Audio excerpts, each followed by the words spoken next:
Good afternoon, everyone. Just a programming note before we begin. I don't have interminable amounts of time today. I need to conclude by about 2 o'clock, but look forward to taking your questions until then. A couple elements at the top. First, the United States, the Department of State, and people of the United States expresses our deepest condolences and sympathy to the people of Norway, especially the family members of victims of the acts of violence that occurred in Kongsberg on Wednesday evening. The United States stands with Norway at this difficult time following the tragic killing of 5 people. At the same time, we welcome the newly formed government of Norway, seated earlier today. We look forward to continuing to work with our Norwegian partners and allies on our mutual peace, security, and prosperity.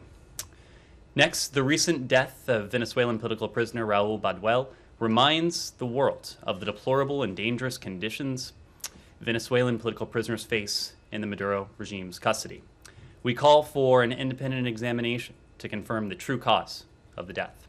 Our hearts go out to the families of the political prisoners who have died in Venezuela while unjustly detained in regime custody.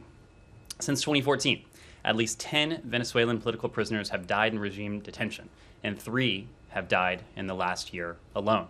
Those are Rodolfo Gonzalez Martinez, Carlos Andres Garcia, Rafael Arias Soto, Fernando Alban, Nelson Martinez, Rafael Acosta Arevalo, Pedro Pablo Santana Carballo, Salvador Franco, Gabriel Medina Diaz, and Raul Isaias Baduel. We call for the immediate and unconditional release of all political prisoners. Maduro and those holding these prisoners bear responsibility for their well-being. Their family members deserve credible and transparent review of the circumstances surrounding these deaths, as well as accountability for the gross violations of human rights.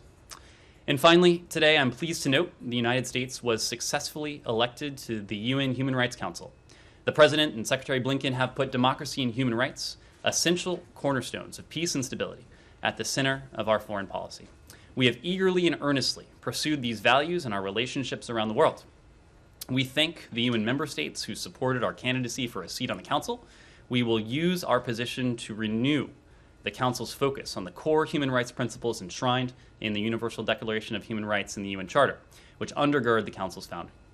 Our goal is to hold the Human Rights Council accountable to the highest aspirations of its mandate and spur the actions necessary to carry them out.